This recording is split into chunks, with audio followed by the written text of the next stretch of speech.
Hi, what if most of your team members spoke a completely different language and there was no ready access to an interpreter? How would that manifest itself with respect to your customers? Strange question. Yet that is taking place right now in organizations, maybe even within your team, where maybe it's not the spoken language, but behaviorally, team members speak, act out a different language. They have different ways of understanding things, ways of negotiating through life, navigating through life. And so today, the issue that we want to discuss is how would different behaviors, how do we actually move towards customer centricity when people behave differently? Let's go ahead as we examine today's topic of top-down modeling of customer-centric behavior. Oh, tongue-tied today. I am Trevor E.S. Smith, and I'm from the Success with People Academy, and I want to invite you to explore with me for the next, usually we try to get out of here within 30 minutes. So let's look at the context. Started to look at it already in terms of speaking to the whole issue of customer centricity. Why is it important? And how can you create a customer-centric organization by understanding your customers? We're going to look at three pillars, really. One of them is understanding your customers, empowering your employees, and top-down modeling of customer centricity. And then, of course, we want to look at how is this manifested? How do you know when it is, when an organization is customer-centric, and deeper exploration of issues related to customer centricity. And of course, at the end, we will leave you with some takeaways. But I want to invite you to have a conversation with me as to how DISCerning communication impacts customer centricity. All right, so let's go. So basically, we know that it's a highly competitive environment today, and building a customer-centric organization is even more critical than ever. So what are some of the hallmarks of a customer-centric organization? Well, that organization prioritizes the needs, the wants, and the preferences of its consumers.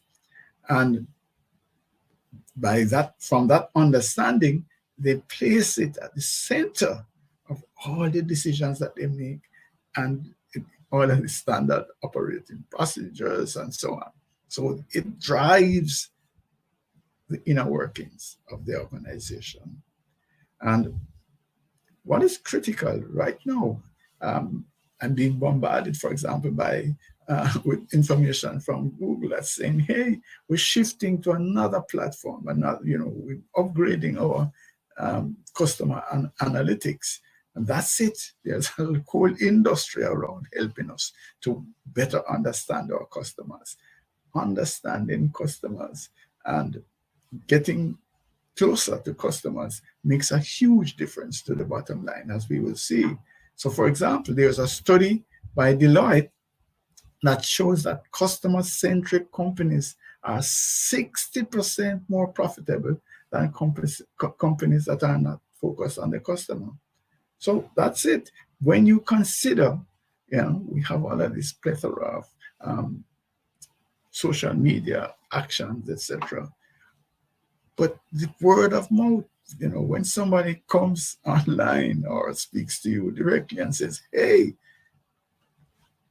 I found a gem, this organization, this product, this service really works for me, makes a huge difference.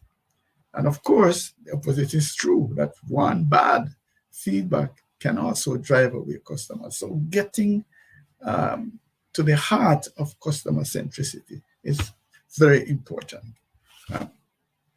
And so we want to look at three pillars of customer centricity. Of course, there are more, but our focus is on one, understanding your customers, two, empowering your employees, and modeling customer-centric behavior from the top. Let's go. So, why is this important? Why is customer centricity that important? Well, I just want to give you some statistics to, again, emphasize, reinforce the imperative of making this happen. So here's a study by Bain and Company that says if you increase customer retention by just 5%, you could increase your profitability by up to 95%. Yeah. So just retaining your customer 5% more, you could increase your profitability by 25 to 95%. There's another study by Temkin, the Temkin Group, that shows that companies with highly engaged employees have a 10% higher customer satisfaction rate. And that is why over years, people have been talking about employee engagement. Yeah?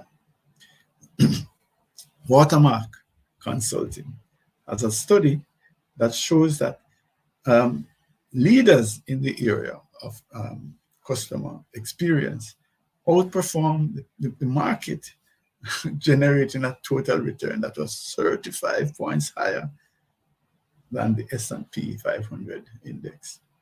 So if you seek leadership in terms of customer centricity, you're going to perform better than the market. That's basically it.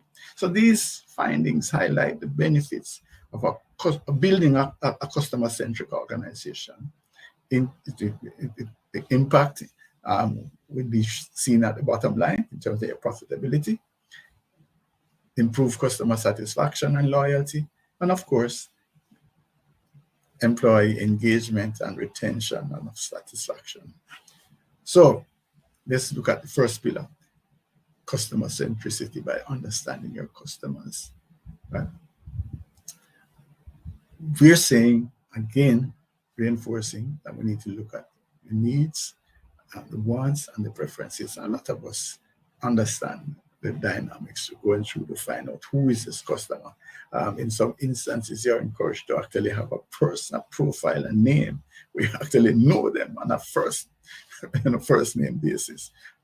This model of who your ideal customer is. And so one of the elements that I would suggest that we add to that is the preferred behavioral style, how this individual communicates, how this individual wants to receive information, how the person perceives things. That's it. And that comes from application of what we have developed as DISCerning Communication model, which is built around the DISC framework: dominance, influence, steadiness, conscientiousness. It's the same young platform, but we have worked to bring greater clarity in terms of the DISCerning Communication. So you have the direct, driven individual who will be quick, decisive, and if the product works, fine, they're in. You may not have to have a long discussion with them in terms of convincing them, right? So you also have the influence individuals who have a preference for influence, who, again, a lot of it might be related to also the interpersonal relationships that can be developed. That it's not just about product, it's all about the connection as well. The steadiness also wants patience, wants it to take some more time with them, wants to be able to explore, wants to evaluate other areas. And the conscientiousness, the individual who has a preference for that style wants hard data, wants more information, wants concrete supporting evidence as to why your product is better, your service is better. So those are things that we need to understand and add into the mix, when we're talking about understanding our customers. And so that's why we advocate the use of our DISCerning communication model, so you can actually tailor, well, not only the product design or the features of your service, but also how you communicate with this individual or with this segment. What should your marketing look like if you're speaking to someone who is highly detail oriented, as against someone who wants bullet points, give me the bottom line quickly, as against someone who wants maybe to come in and get a demonstration or to try on if it's if you're selling physical products, etc. And then there's the individual who definitely wants to be engaged, who wants to have want to have some conversations and so want to connect, want to feel as if they're part of your family.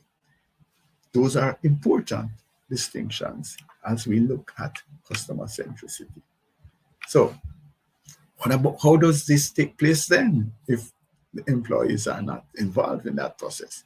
And so the second pillar must be that we need to empower, we need to enable, we need to provide our employees with the capacity to identify different behavioral styles and to respond appropriately.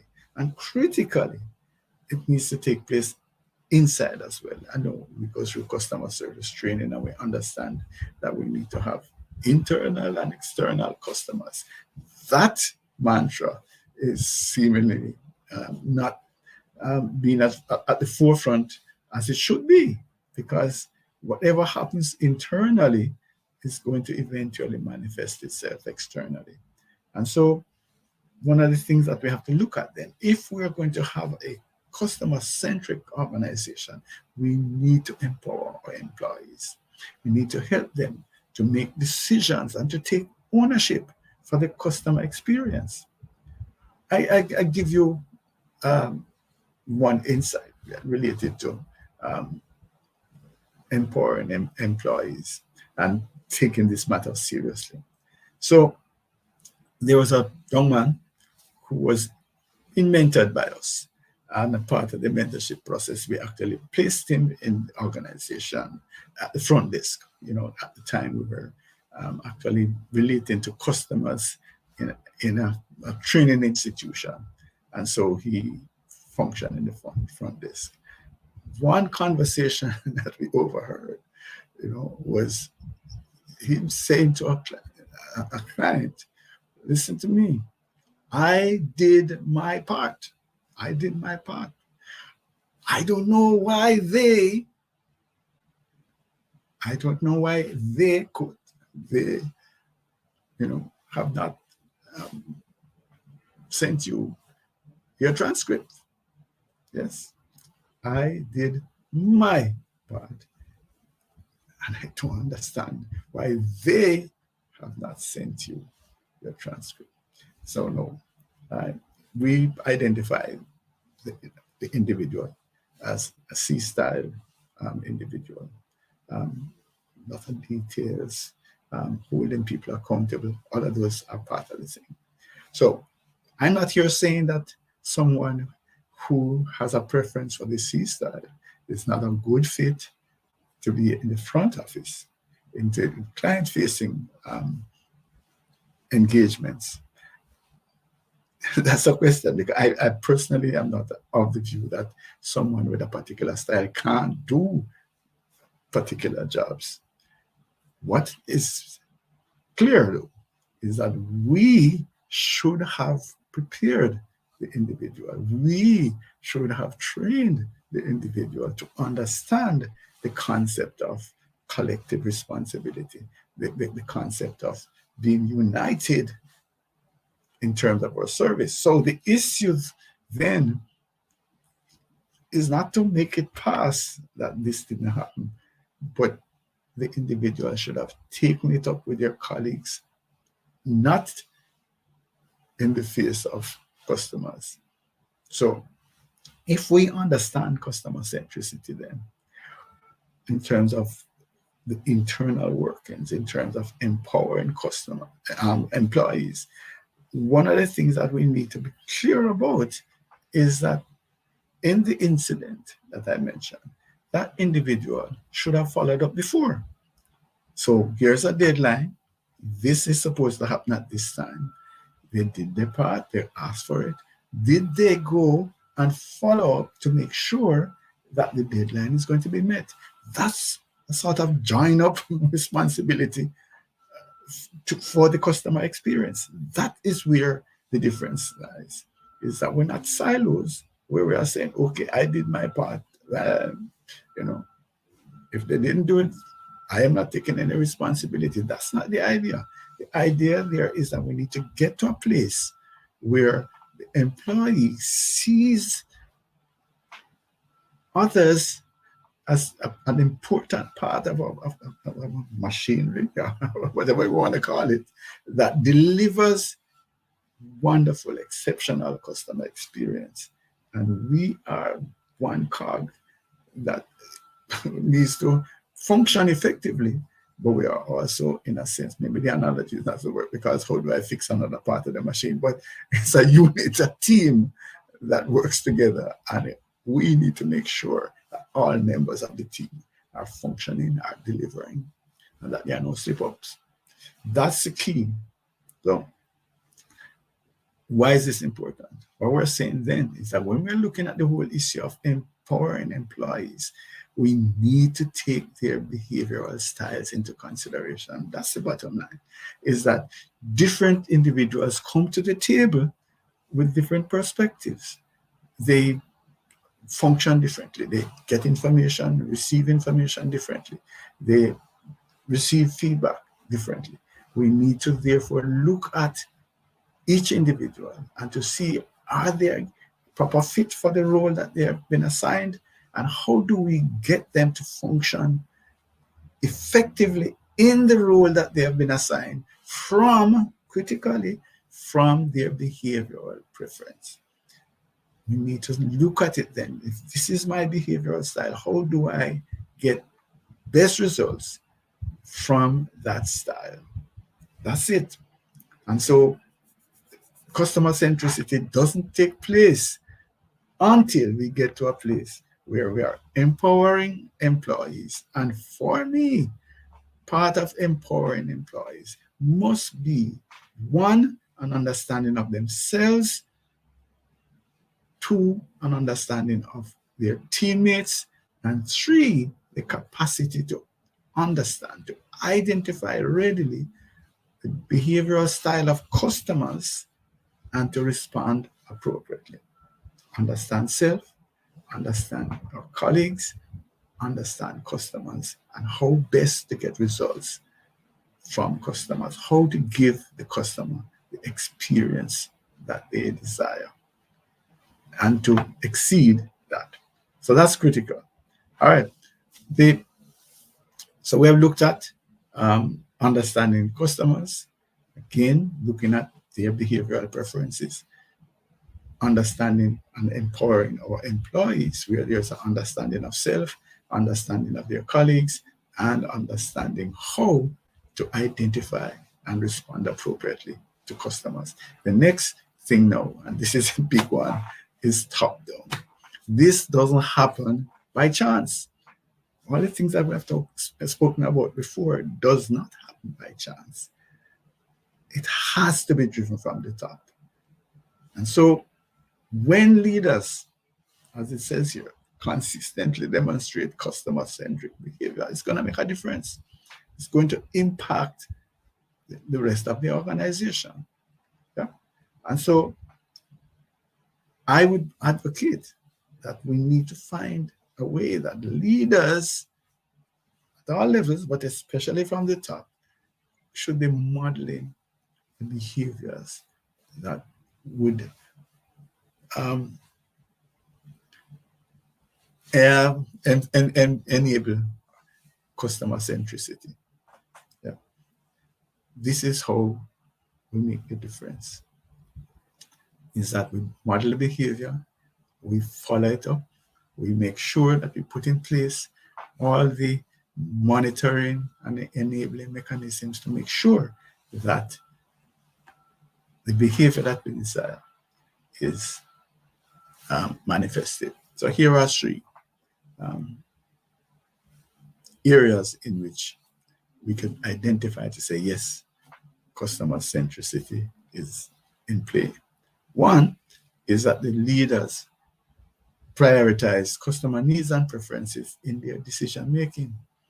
Yes, let me just double down on that. What happens is that in many instances, decisions are made for internal efficiency. It would be much easier for us if we didn't have to go this extra step, or it's going to cost us more if we add on this action. And so in those instances, what's happening is that we are focused on what's good for our organization in terms of efficiency, but not necessarily what is good for the customer. In other words, we're not putting the customer needs and preferences above considerations related to efficiency and cost reduction. Yeah? That's critical. The organizations who are prepared to modify their practices in order to enhance the customer experience are moving closer to being customer-centric. That's one. Second one is, how accessible is the leadership? To what extent are they listening to their internal customers, their employees? And to what extent do they have access, or do customers have access to them? Where does customer feedback end? Yeah. I'm going through an issue, with a telecom provider, and I'm just wondering, does anybody in the managerial leadership level have any sense of what I have been going through? Do they have access to the lines and lines and lines of WhatsApp communication that I have had? That's the question. To what extent do the top leaders have access to information from customers, whether it is internal or external customers? That's another question. And here, what about the metrics? Are there ways of monitoring feedback, response from customers that are acted upon quickly and efficiently? And what about incentives? We talk about that a little bit more, but there are incentives, whether actual formal reward structures or just a culture that sometimes moves the organization away from creating customer centricity. Yes. So that's another way to look at it. So what about the obstacles now? So if this thing is so wonderful, why does more people do it? Well, in some instances, this whole question of customer service and dealing with customers, it's offloaded. It's like, let's deal with somebody. We find a customer service department and we find people who are customer facing and we delegate it to them. It's not a management thing. You can deal with that. That is one obstacle towards customer centricity, because if customer centricity is not an active consideration right up to the very top, the organization is not going to be able to manifest customer centricity. And of course, sometimes it's costly. It requires a lot of change in terms of our processes and systems, the whole mindset. We have to do a culture change. That's something that's there. Yeah. And so the other thing would be the incentive programs, that somehow or another we can be rewarding the wrong things. For example, with our customer service agents, one of the things, because you don't want to have long lines and people waiting too long, is speed. Speed is It's important. How quickly can you deal with a customer issue and terminate the call and move on to the next one? In which case, for some behavioral styles, for example, our S-style individuals, that might be a turn off because they don't want to be rushed. Do you want to go to a doctor who is, quickly not having a conversation with you? Boop, boop, some tests. All right, go next month. We don't want that. I have seen doctors, who really do little prescribing, but sit and talk to the patient for a long time, and through that, the patient keeps coming back because that's one of the things that they want. We have to look at these things then as we strive to achieve customer centricity. All right. So some of the signs that the customer centricity is in place is internal customer experience. So when you place a premium on happy, engaged employees, and you have this common vision that people are working towards, that is a sign that customer centricity is in place. And then also, the employees are empowered because they can take decisions, because they are encouraged by leadership to make decisions that enhance the customer experience, right? And active development of initiatives that through training or through the capacity to identify and respond appropriately to different behavioral styles, those things are in place. And so that's how we know an organization is on the way towards being customer centric. So examples, Apple, we know that Steve Jobs was very, very important, very focused on pursuit of customer-centric innovation. And we see it. Anybody who has a cell phone now or a mobile device understands the impact. Disney also, Magic Kingdom, well, also it was a magical experience that drove them to that. And Howard Schultz also at Starbucks instilled this customer-centric model, mindset throughout the organization. So those are examples of the difference that can be made when customer centricity is driven from the top. So what's the bottom line? So we're saying that incorporating the top-down model of customer centricity is going to make a difference. It's going to change the culture, and it's going to help you to prioritize the needs and the satisfaction of your customers, which of course then goes to the bottom line, right? But it involves not only understanding customers and understanding, empowering our employees, but it has to permeate the leadership structure. It has to be demonstrated by leaders across the board. And by, when those leaders set the example of what customer centricity means in practice, it's going to make a difference to the organization, and it's going to impact the bottom line. So what are some of the key takeaways from today? One is that the journey towards building a customer-centric organization begins with a deep understanding of your customers' needs, wants, and their preferences, and I'm suggesting to you that you should also incorporate in that behavioral diagnostics.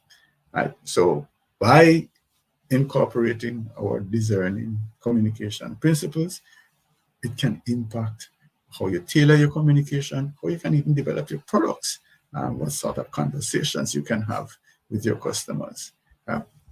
And critically, how do the team dynamics work internally? Because bad team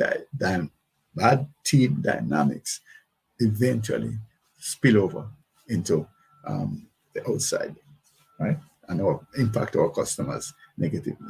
So tailoring, how to give and receive instructions, how to give feedback, all of these factors matter if you're seeking to be customer-centric. The other thing would be to empower the staff, all your team members, to be able to read, I call it read people, which means really to pick up behavioral styles and to understand from their behavioral style how to relate better to others, how to communicate in a language, behavioral language that others understand, that what they are saying lands well. And so you have a lot less miscommunication, you have a lot less friction and conflict because people understand where you're coming from, because you're speaking to them in a behavioral language that is comfortable for them. That must be modeled from the top. Leaders must get involved in this process of developing customer centricity, internally and externally. We need to have a culture where people understand each other, where people behave in a manner that makes others feel comfortable. So the journey is a comfortable one. The working experience is a comfortable one. We talk about helping to create wonderful customer experience. Well, what about internal working experience? That also has to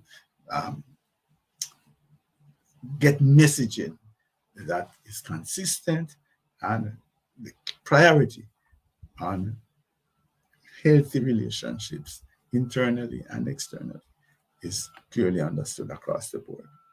Right. So, action, I'm just suggesting to you that achieving customer centricity is a multifaceted operation, project, and it needs to have a holistic approach. So we need to understand customers, we need to empower employees, we need to model behavior from the top, and that would end up in our putting the customer first.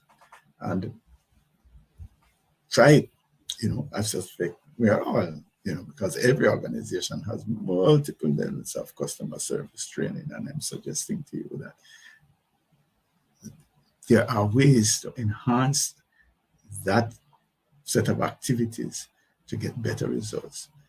I'd like to have a conversation with you about how DISCerning Communication can make a difference to your quest for customer centricity. Just send me an email, info@successwithpeople.org. Or why not just send me a WhatsApp message, 1-876-535-6677. So, as I said, we're happy to have a conversation. Underneath what I've shared with you is the fact that we deploy our DISCerning model of communication and leadership, which is basically a granular approach to using the popular DISC framework. And we actually include behavioral diagnostics from Extended DISC on the Revolutionary Things platform. And that's incorporated into a body of knowledge, a lot of content and a lot of experience, a lot of work with organizations in this area.